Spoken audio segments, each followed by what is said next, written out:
And I just wanted to say that, I'm sure like many of you, our thoughts are with everyone in Thousand Oaks. That community's been through a lot in the last 40 hours. And if you're feeling vulnerable and you want to come and see this movie another time, don't worry about it. But thanks for being here. And we'll be back after the film to chat about it. Here's Natalie.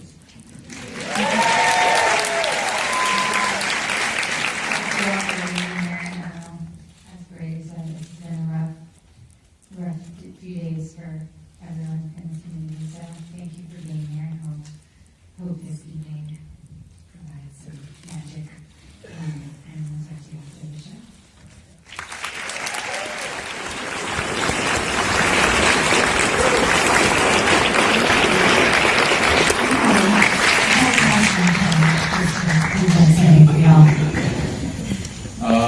Thank you so much for joining us today.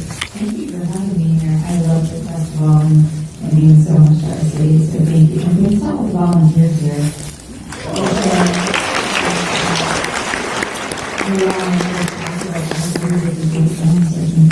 There was a word all week that we didn't want to teacher. We get to see all the movies now. So that's great. I actually started we volunteered. So thanks so much for sitting and talking about this. I have a lot of questions about that.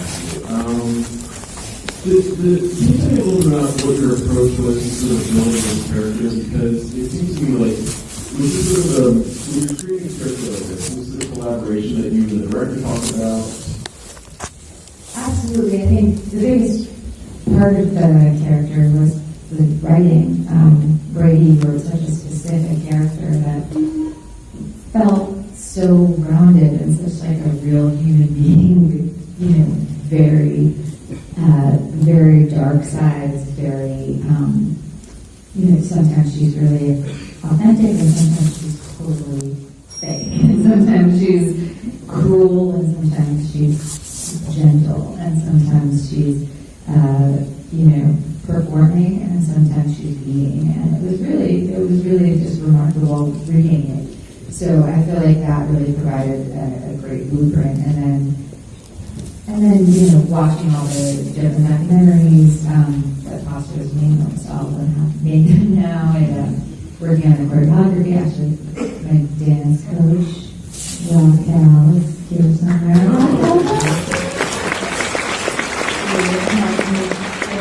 Ready for going from having a baby into being able to do squats and stilettos. Right. And then doing the recording. That was kind of the preparation. Right. That's interesting reading the choreography. So, and then I saw also in the credits, and she's in the film as well.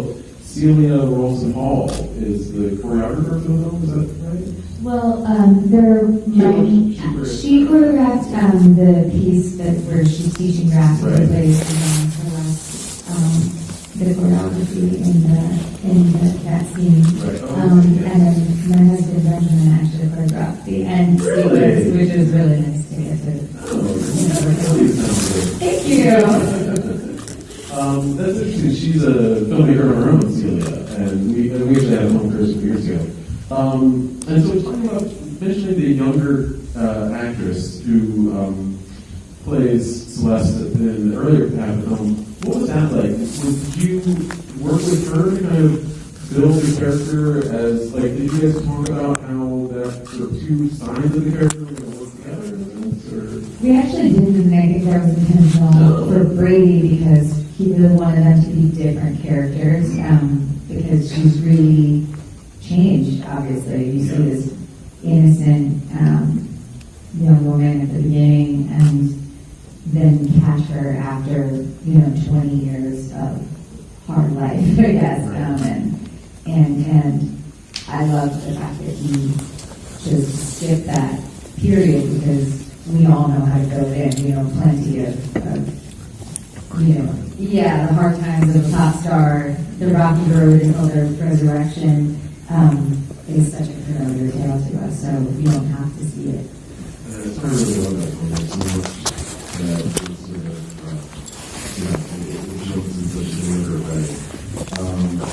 So that was sort of drew you to, I mean, I feel like at this point in your career, you are obviously able to be very selective about the roles you choose to take on. Is that what really drew you to this character, that it was this multifaceted sort of part? Yeah, I thought it was an incredible opportunity for a character to play a character like that I never had the chance to play before, and then also work with someone like Brady, who I think is incredibly talented and interesting, full of great ideas. And then also, I think a lot of the themes are really relevant to the world we live in and feel like a really accurate portrait of what it's like to live in this moment in history, which feels very, very specific. That I hadn't seen reflected in that way before. That's interesting. Yeah, I think so as well. I mean, I love the sort of the title cards that give a date, and then the last part is just about the 21st century, right? So I think that's interesting. Yeah, we're going to bring you here in a moment to talk about a few other things. So let me ask a little bit about what was the preparation like for that final scene in the crazy outfits? Well, what sort of was that physically like, emotionally like, and logistically like? Okay, well, that's a lot. Physically, it was a lot of preparation. I worked with Raffey, I worked with my husband on the choreography for about like a month. So I actually prepped to film twice because the night before, I think I was actually on my way to the airport the first time. And they were like, turn home, financing fell apart. And so we were literally about to shoot, and the financing fell through, and the movie was canceled. And I had prepped everything, and then when everything got pulled back together, and it was a few months later, so I had to kind of start over again, even though, of course, it was relatively recent in my memory. I had to kind of start over. And so that was kind of nice because it actually gave a longer time to prep and a longer time for it to kind of like sit in my head and my body and all that. So physically that was, dance training, physical training, just to have the kind of endurance to do like a show like that. And then emotionally, I thought it was, I kept asking Brady, like, should I be kind of off? She obviously had this massive breakdown right before, and she's obviously had this drug experience. And he was like, no, she's out of it, and like this kind of trip is like down, back up, and she's like a professional, and she's done this a million times, and she can operate even a little bit. Her game, she's like at where she wants to be, in a sense. Yeah, I mean, maybe not the peak, maybe, but can handle it to the point where her audience is aware that she was having a drug-fueled meltdown minutes earlier. So that was really informative in terms of like the headspace and just being able to enter, like that she can kind of enter a space and leave everything behind her that just happened, that she can go in anew, which was an interesting kind of key to the character too, because there's a certain kind of erasure that I think must have to happen. Right. And then logistically, we had a day and a half to shoot it. Brady shot this entire movie in 22 days. I shot it in 10 days.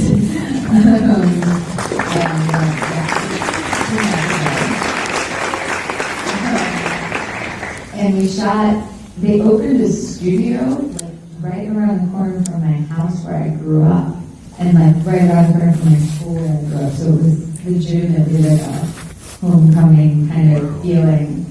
I stayed at this hotel that like, I forget what it's called, but it's like something like fancy sounding like the Babylon Inn or something. It's like where I went to like every bar mitzvah growing up. The guy at the door was like, I remember you from when you were, in your bar mitzvah dress. And I was like, oh God. So it was a real kind of return to my roots kind of feeling. very easy to go into my accent. Where I grew up. So serendipitous, I love it. Yeah. Yeah. Wow, that was crazy. 10 days that you spent? 10 days. And the first day shooting was the drug meltdown. Wow. And go. Do you have more hours a day than the rest of us? Or? No. And actually, I think it's really to Brady's credit that despite that short shoot, the days we weren't going overtime. One of the days was my daughter's first birthday, and he and Jude were like, "You're going home now. You finished your side. You're leaving. You're going home to your baby." And I was like, "No, I need to stay. I need to be professional." And they were like, "You're going. This happens once." And they kind of kicked me outside. So they were so normal and life affirming about you're working, but it's possible to do your work in the work hours of the day. You don't have to go crazy overtime, and you're able to decide to do it. Brady being incredibly organized and specific with his vision and understanding the time constraints and choosing to shoot things in ways that you notice a lot of things are done in one shot. They're virtuosic shots, but also are practical for you can shoot one scene and do it 10 different ways and really get to explore and play, but you're able to do it in a time constraint. I always think it's so nice, it matters so much more who you work with really than what you do, if you're working with people that you enjoy working with, that makes all the difference. It doesn't matter, if you're, a homeowner or whatever, so it seems like a really good team you had here on this. It was so lucky, and when people are generous, I personally find, I want to do everything. I want to, creatively just open myself, and when people are less than generous, I shut myself in. I'm sure a lot of people are like that too. But yeah, it's a good example when people can be auteurs and be human beings with hearts, at the same time. It's important. And you mentioned Mr. Jude Law, who is fantastic in the film. Can you talk a little bit about what your collaboration was like with him? How you guys talked about how the two characters related? His performance is so idiosyncratic and just really delicate, but wonderfully strange. Jude is just one of the greatest actors. He's just so phenomenal, and his voice in this is different than I've ever heard, and it was just such this amazing resonance. He is again also one of the kindest, most wonderful people, and a real major talent. And it was very lucky because this is the fourth film I've been in with him. Oh, really? We worked together the first time on Cold Mountain almost 20 years ago, and then Closer, and then we both were in My Blueberry Days. We didn't have scenes together, but we were in the film together, the Wong Kar-wai film. So I've known him over the course of 20 years. And we don't know each other. We've never been buddies or hanging out or anything, but I've worked with him many times. And so it was lucky going into this that we had a history and a comfort level we could play off of, that day one I already felt at ease. And what's incredible with this, the filmmakers Ella and Wong Kar-wai, Very Mike Nichols. And Brady Corbet. And Brady Corbet. So, speaking of this report, what do you feel because Brady's also been an actor, of course, he's a very talented actor as well. Do you feel as an actor, he brings something else to the sort of directing, does it help him or help you work with a director who sort of has that background, or does that inform decisions and communication? Absolutely. Well, first of all, this is a great opportunity to talk about a man who's in the room. Yeah. But not yet up here. So I can say whatever I want. But I'll be real. He's really understanding of actors because of that. I think he really understands the freedom that you want and need, and he created a situation, first of all, where you feel very safe and taken care of, and you know that you have someone considerate looking out for you, which already creates a safe environment. But then on top of it, he, you know, these long takes, we were able to do these scenes that are written quite lengthily. I mean, that diner scene, I think it was a 10 or 12 page scene. I mean, you could do them in its entirety.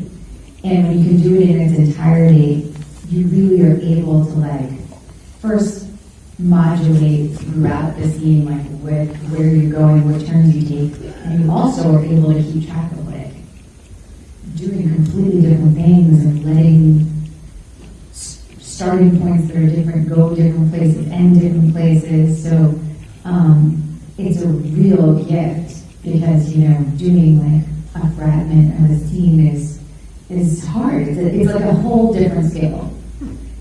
So it was really, really incredible to get. And so that diner scene, for example, he had 2 cameras so that we could do the scene in its entirety. And if we were spontaneous with each other, you could get the reaction too, so you didn't have to like repeat interesting moments that happen or something. You could just let them exist. So it was really fun, and despite having such a short amount of time, I felt like I could do 12 completely different takes for every scene because we were shooting that way, and that was, I mean, I haven't had that freedom on anything. Yeah, that's like liberating. That's fantastic. Well, maybe this is a good chance for us to invite him to join us up here. Ladies and gentlemen, please welcome to the stage.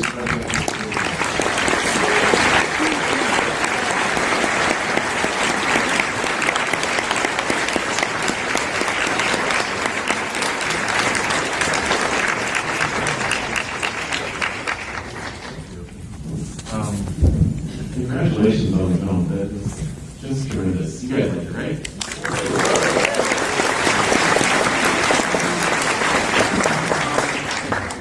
Brady, could you tell us a little bit about how you sort of came up with this idea in the first place? It's so intense and bold, this link between like pop culture and mass shootings and the sort of like transcendence of pop art. What was the sort of like genesis for this idea for you? My previous movie was a historical movie that was set in the early part of the 20th century and was about the 6 months leading up to the signing of the Treaty of Versailles and sort of about how these 6 months sort of established foreign policy as we know it and as it's practiced today, for better and for worse. And after finishing that film, I wanted to. That film was made in Europe, and I'm an American, so I wanted to come back and make a movie at home in America. And also, I'm 30 years old, so I wanted to make something that I was a little bit more of an authority on than Paris Meets London. And so I sort of just approached it like a historical movie, but you know, set between 1999 and 2017. Part of the reason the film was set in 2017 versus 2018, or 19, when many people see it, was so that even though it's, you know, the recent past, it's all set in the past. Mm-hmm. And yeah, I mean, in regards to the film, the idea wasn't so much about the link between mass shootings and pop music, because there is no link. But just the fact that the desire to be iconic. Like I've described it before as that the 20th century and its relationship to violence was about the banality of evil, and that in the 21st century it's about pageantry of evil, and sort of about the spectacle of evil, and so I was thinking about the nature of spectacle in both positive and very negative ways, of course, that was the idea. And not to kind of put too much of my own sort of like interpretation of the film, but the way the film ends, to me feels transcendent. And it kind of sits in this like history of like transcendent filmmaking, like Luzon or Brazon or something like that. Was that always the intention, or did you ever consider the film ending the other way? No, I thought that there was something kind of fascinating about the fact that a shooting in the first 10 minutes would be so gripping, but then the concert would be treated in a very procedural way. So that there would be transcendent moments, but a lot of the time you'd be seeing it for precisely what it is. Like you see sort of beyond the glitter in a way. And I mean, sure, Robert Bresson's probably my favorite filmmaker. I have no idea what Robert Bresson would think about this movie. I think he'd probably hate it. But yeah, I think that I actually think that I think the most important thing when you set out to make something and is at least the goal is transcendence, or die trying. It's more interesting, I think, because otherwise it's a little bit boring. So talk a little about, let's talk a little about when you first got Natalie involved in the project and what that sort of did to the whole production, when you guys started working together, how you first sort of talked about pulling this character together and this film together. I mean, we really speak the same language, and actually all of the actors in the film are very, very clever and extremely technical actors. So I was really fortunate. I didn't have a weak link.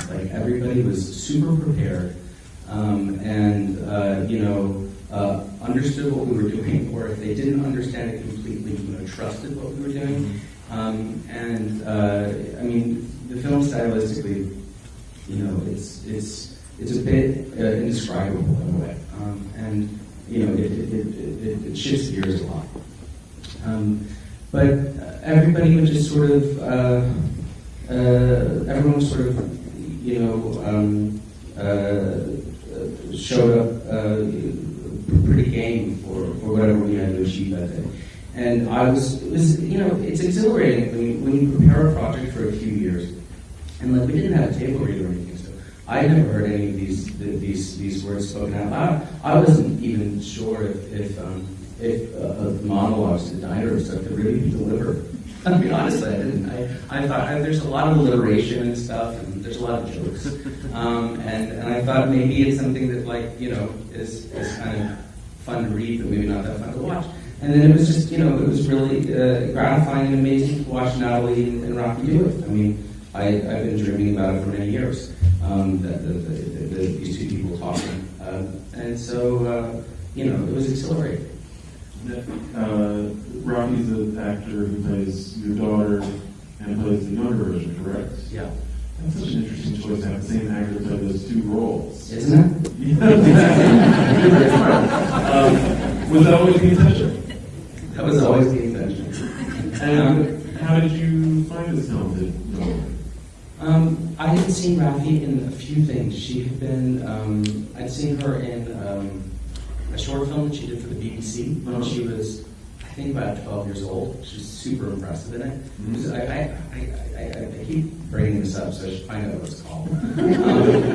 But she was really amazing in it. And I've seen her very recently in Brutalist film, which is, the way that Yorgos's dialogue works in his films, it's so particular. Yeah, he has, in Killing a Sacred Deer. Oh my gosh, she's so good at that. And it has a very specific rhythm, and it's very, very stylized, and she handled it really well. So I thought, I could tell she was a very technical actor, because she really kind of, made something quite peculiar work very, very well. And then I just thought that there was this kind of beautiful thing about how at the end of the movie you have this character that is it can be interpreted in a couple of ways, but that her daughter is potential, her Celeste's story is kind of a tragedy, but maybe her daughter's story has a happier ending because the future is kind of uncertain. But there's also something fascinating about your sort of younger self, kind of regarding the grotesque kind of absurdity of your adult self. I find myself grotesque and absurd. So I don't know. I thought there was something interesting about the kind of cyclical nature of what it is that our children inherit, and that somehow the character would be in dialogue with herself in a way in the second half of the film. But it was an interesting decision, and unfortunately, everybody didn't. They said, "Oh, okay, we'll trust him until we see it." So, Natalie, you said you didn't really talk to her that much though about her performance in the first half of the film, though. But what was your working relationship like when you guys were shooting together? Did you guys rehearse a lot together, or? Raffey's remarkable. We didn't rehearse. We didn't rehearse together. We just started working, and it was. She's incredible. I mean, the first time I saw her work as young Celeste was when I saw the finished film, and so to see how she could modify her performance so subtly and really be believable as two completely different characters. I really thought Brady was like nuts for making this decision. I was like, sure, like you're gonna make me stand next to the character that played me in the beginning and try to make people believe that we're this like the same character, even though we're. But you were very kind. You never brought it up. I did ask you in our early conversations. I was like, why are you? You inquired, but I didn't realize you were that hesitant. But I trusted it because Brady was very convinced about it, and I think it's so powerful to me in the film that you are looking. I mean, I think we so often see our kids as versions of ourselves. And how we relate to them with all the self-hatred and self-love, like alternately, or sometimes all at once. Yeah. And then I think it's just so powerful to have it embodied that the entire time she's with her daughter, she's also with her younger self. Both is what that means just for everyone in parenthood, but also for the film to get to see both of these versions of this woman together. I think that's I think it works because it's like a metaphor, but it also works literally. Yeah. She does such a great job acting Raffey that you do always believe her as both characters and as different people. But she holds within her both characters. Yeah. So there's like a doubling of meaning all the time. But I also think it's one thing that's very complicated, when it comes to contemporary movies, usually what you're trying to, or one is trying to achieve, is authenticity. And I don't feel like the goal in either part one of the film or part two was about achieving authenticity. For me, it was sort of about evoking reality. So you have a representational relationship with reality in the performance as opposed to a presentational one. So it's not a docudrama, it's like a little left and right of that. And I found that everybody kind of, it's like not something you discuss, it's just like something that you kind of hope is in the text and that everybody kind of feels. And I felt like, there's something very interesting about seeing Raffey, who is so austere in the first half of the film, and everything is played at 10%, and then in the second half of the film everything is at 110%, and then you see for a moment those two characters. It's like very abrasive. You have 5 minutes to sort of deal with it, and then those two parts of the movie sit down and have a conversation, and it sort of acts as the film's centerpiece, so that minimalism and maximalism can kind of have a discussion. And I think that it's something that is so wrong. It's like something you're not allowed to do. You're not allowed to change genre. You're not allowed to color outside of the lines at all. And I mean, how many fucking boring discussions I had about the fact that the film missed the second act. Everyone was like, they were like, maybe they thought I fell asleep in the middle of writing or something. And they were like, it's missing in the middle. And it was, but it's, I think that, you know, it's important to at least attempt to be a little bit progressive when I mean, it's still a narrative, you know, it's not like that abstract, it's not a fucking haiku. And so you just sort of feel like at least a film, at least a narrative film, after 100 years of doing it one way, that we should start trying to advance the conversation a little bit.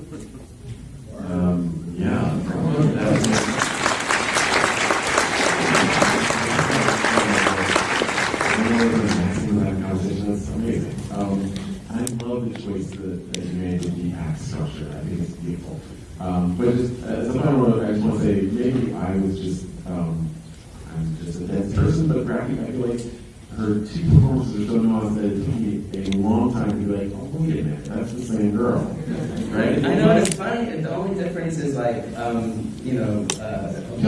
look different. Yeah, and the contacts. It's just her eyes. I remember when we started filming, I hadn't been there for the first part, and everyone was like, oh, Raffey, your eyes! Like, everyone was so, because her natural eyes are blue, like the second half, so yeah, that was big. It's hiding in plain sight. It works every time. It's so good. So good. So I want to ask you a couple questions about sort of the other collaboration, the craft. You talked a little bit about the dance work. You said your dance, who's here? My trainer and coach. Your dance trainer and coach. Okay. And your husband did choreography for the end performance. That's amazing. Well, what did he come on in the project? It was around the Same same time time you did. I did, yeah. 'Cause And- it was like, we have a month to do this. Can you help me, honey? And it was like, okay. And we talked about Celia Rolson Hall, who has a brief part. She's the choreographer from the beginning of the film. How did you first find out about her, Brady? She's just our friend. Oh. She's just a good friend of ours. I mean, my wife and her are old friends, and she just has she acts in her own work, but she's never she does this kind of very unique sort of dance-based project, and she just looks amazing. Like her eyes are insane, and she just she just looks great. Yeah, she's like So we asked her to do us a favor. You guys are amazing, guys. It sounds like Me too. yeah, Sure. I just can I recommend it for you guys? And so let's talk about the music in the film. Sia that did how did that happen? How did that collaboration begin? And what was it sort of? How did you guys all like work on it together? We reached I reached out to her very early on and asked her. I sort of realized it was going to be very problematic because to have 9 original pop songs in the movie because the thing is it's just that most of the people who make pop music, these like pop factories, they get paid a lot of money to do that, and we didn't have a lot of money, and so I realized that we needed a partner. Like we couldn't have like 35 partners, we needed one, and then it was really like the list was extremely short of artists that actually write their own pop songs that are also really good. Because the thing is that I thought it would be too easy to make a mockery of these songs if they weren't good, and like the movie wouldn't be compelling, or it wouldn't be particularly difficult. Like it wouldn't leave you wrestling with anything if all of it was just total crap. Because the thing is that even though like all the costumes and everything is so garish, like it's rooted in something which are like these songs. If you go home and like you play them, like they're actually really exciting pop songs. It's always weird the first time you hear something, like you're still processing it, but like there's like hits on that sound. And so anyway, I wrote to her, and she really kindly opened up her library to us, and like stuff that she had written a long time ago that had been produced around the time that parts of the movie took place. And it was basically a process of mixing and matching lyrics and choruses and verses and whatever to make the soundtrack. And then everything had to be re-recorded, remade, reproduced by a few people, Greg Kirsten, and also the vocal producer, brilliant guy named Chris Brady, who recorded all of the songs with the actors and did all the vocal production. And so, yeah, I mean, it took a long time. It was a lot of effort. There's like a soundtrack for a movie that didn't exist for like 2 years. So it was, we were really fortunate. We had great partners. Natalie, what did you come on having that music there? Well, it was incredible when I received the script, to have the C songs with it. You know, when I remember getting the email with these attachments of the songs, and she sings them on the demos herself, so of course they're just gorgeous. I mean, still listen to here. She, you know, it was just beautiful songs, and really great pop songs, and so I knew that it was realistic, like that. Because if you read a script and then it says, and then she writes a hit pop song, and you don't see the song, you're like, okay, good luck getting that. But it was clear from the beginning that it had this incredible music. And getting to record it was really fun, because I got to work with Chris Brady, who Brady was just mentioning, who's incredible and the loveliest person. And just see what they can do. And I mean, they're the real artists. You see, they can do so much magic to make things sound like what we're used to hearing. Sounds amazing. And so it was recording before the shooting or after? Okay, cool. Interesting. And so are you guys going to release the soundtrack? Yes. That's very exciting. And we will. I will do 2 soundtracks. I mean, there's going to be Scott Walker's orchestral score, and then there's going to be pop songs. And we'll figure out how to make these little pop songs. So is that you're like dancing over the aisle? To the Scott Walker score? Yes. And Neon is distributing film later this year, right? They are. They're released very soon. December 7th. Yeah, December 7th. And so, I mean, it's hard to imagine when you start something in your bedroom late at night that there's ever going to be a group of people that are watching this thing finish. So thank you very much for coming. And if you saw something in the film, like something that you liked, then it would be great if you told somebody about it. And even if you go like, I fucking hated that you should see it, and then